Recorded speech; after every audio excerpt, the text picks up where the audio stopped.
Hello dear students, इस video में हम कक्षा 8 का प्रश्नावली 11.1 का क्वेश्चन नंबर 3 को हल करेंगे। तो चलिए शुरू करते हैं। तो देखिए डियर स्टूडेंट्स, क्वेश्चन नंबर 3 में हमसे क्या कहा गया है। जैसा कि आरेख में दर्शाया गया है, एक बगीचे का आकार मध्य में आयताकार है और किनारों पर अर्धवृत्त के रूप में है। इस बगीचे का परिमाप और क्षेत्रफल ज्ञात कीजिए। तो देखिए डियर स्टूडेंट्स, इस क्वेश्चन के लिए हमें ये एक आकृति दी गई है जो कि एक बगीचे का आकार है। तो हमें इस बगीचे का परिमाप और क्षेत्रफल ज्ञात करने के लिए कहा गया है। तो देखिए ये हम कैसे करेंगे। सबसे पहले ध्यान दीजिए कि जो हमारा ये बगीचा है ये दो आकृतियों से मिलकर बना है। एक तो ये बीच में आयत और साइड साइड से ये दो अर्धवृत्त।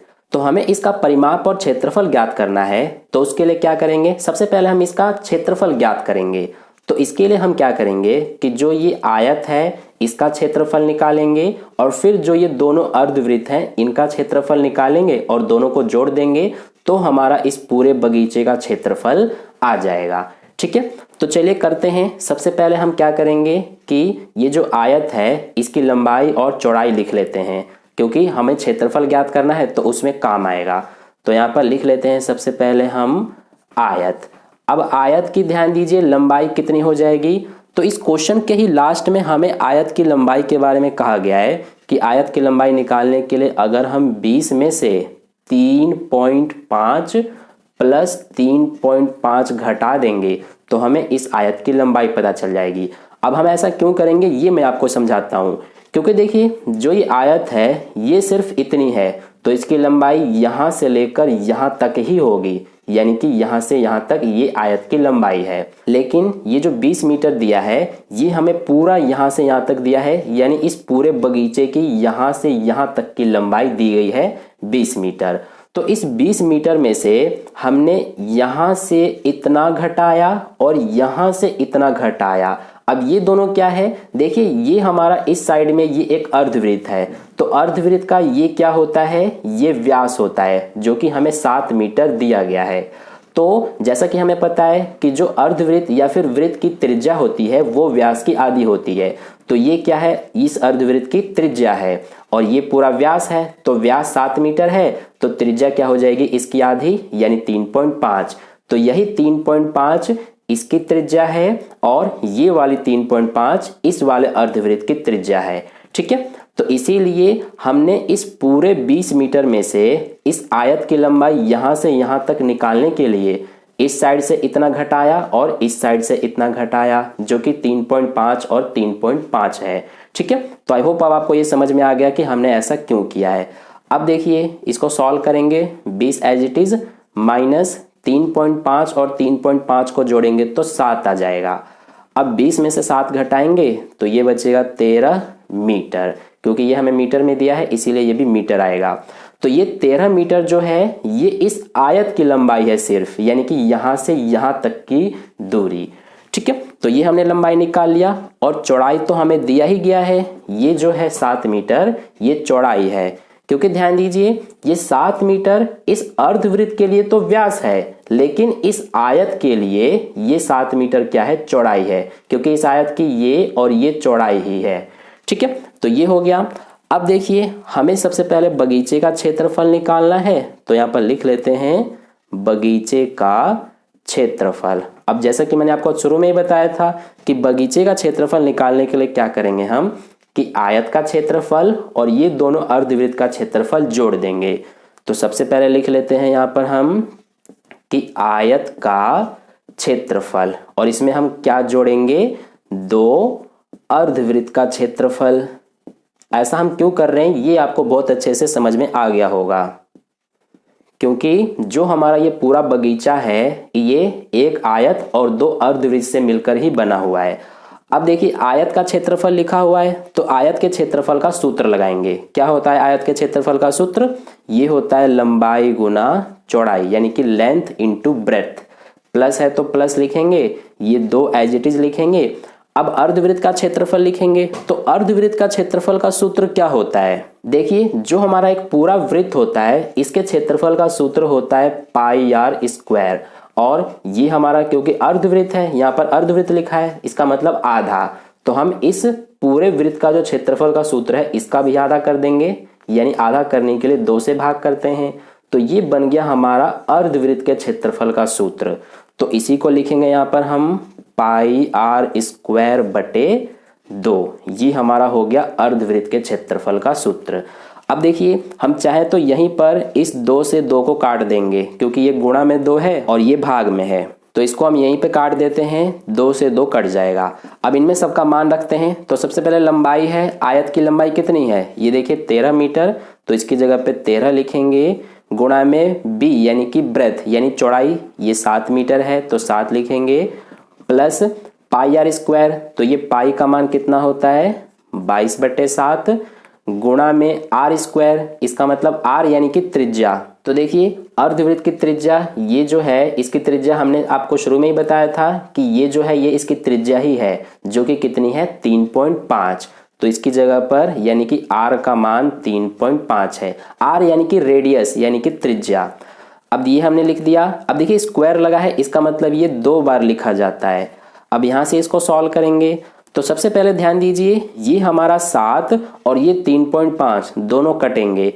ये 3.5 एक बार में कट जाएगा और ये 7 2 बार में, क्योंकि 3.5 का दुगुना क्या होता है 7, तो इसीलिए 2 बार में कट गया और ये 1 बार में। और इसके अलावा ये 2 एकम 2 और ये 2 के पहाड़े से 11 बार में कटेगा। तो देखिए क्या बच रहा है, 13 गुणा 7, 13 7 91 हो गया, ये प्लस 11 गुणा में 3.5, तो इन दोनों का गुणा कर लेते हैं 11 और 3.5 का, तो 5 एकम 5, ये 5 एकम 5, 3 एकम 3, 3 एकम 3, 5 8 3। अब देखिए पॉइंट के बाद एक अंक है, तो इसमें भी हम आंसर में पीछे से एक अंक के बाद पॉइंट लगाएंगे यहाँ पर, तो ये आ गया 38.5। अब हमें 91 और 38.5 को जोड़ना है, तो इसी में जोड़ लेते हैं। ये 38.5 हो गया, 91 को इसकी नीचे लिखेंगे। अब ध्यान देना पॉइंट से पहले ही हम इसको लिखेंगे 91 को, क्योंकि इसमें पॉइंट के बाद कुछ नहीं है, तो हम पॉइंट लगा के 0 लिख सकते हैं। ठीक है, अब इसको जोड़ेंगे तो ये 5, पॉइंट के नीचे पॉइंट, 8 और 1 9, 9 और 3 12, तो ये आ गया 129.5 और यहाँ लिख देंगे मीटर स्क्वायर। मीटर क्यों, क्योंकि ये हमें मीटर में दिया है और हमने ये क्षेत्रफल निकाला है, इसीलिए स्क्वायर लगाते हैं। तो ये हो गया हमारा बगीचे का क्षेत्रफल। अब हमें बगीचे का परिमाप निकालना है, तो देखिए यहाँ पर कर लेते हैं बगीचे का परिमाप। तो लिखेंगे सबसे पहले कि बगीचे का परिमाप। अब बगीचे का परिमाप हम कैसे निकालेंगे, ध्यान दीजिए।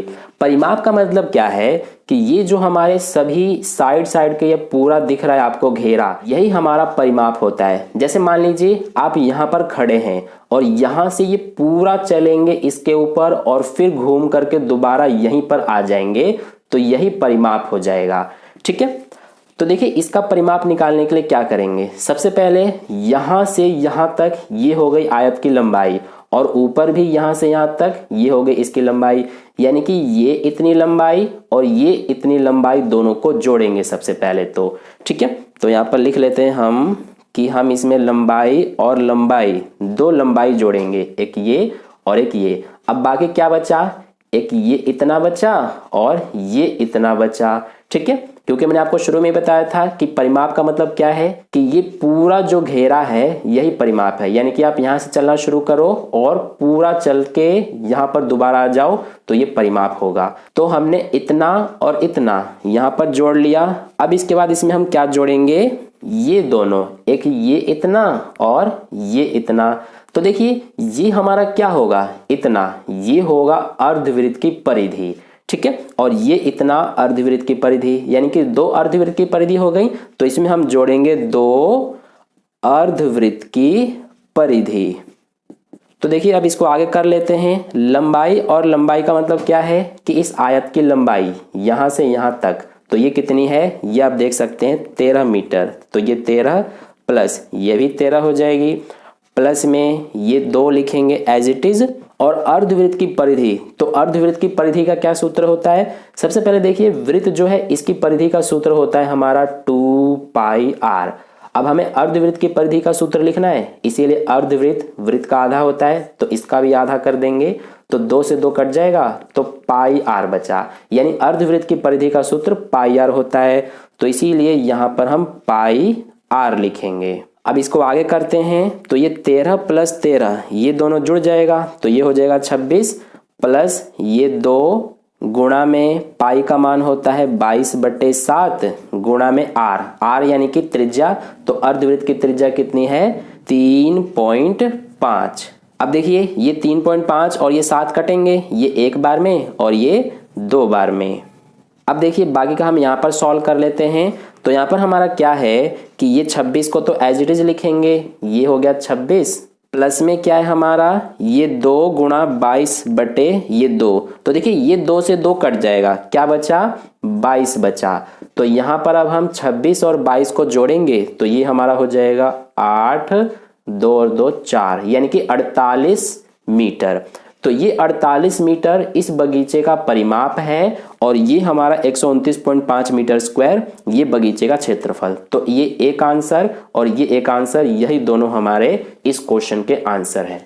ठीक है, तो आई होप आपको ये क्वेश्चन अच्छे से समझ में आ गया है। अगर आपको वीडियो अच्छा लगा है तो वीडियो को लाइक कर देना, अपने दोस्तों के साथ भी शेयर कर देना और चैनल पर नए आए हैं तो चैनल को सब्सक्राइब करके बगल में जो बेल आइकन आता है उस पर ऑल नोटिफिकेशन वाले पे क्लिक कर लेना, ताकि नेक्स्ट वीडियो जैसे ही अपलोड की जाए उसका नोटिफिकेशन सबसे पहले आपको मिल जाए।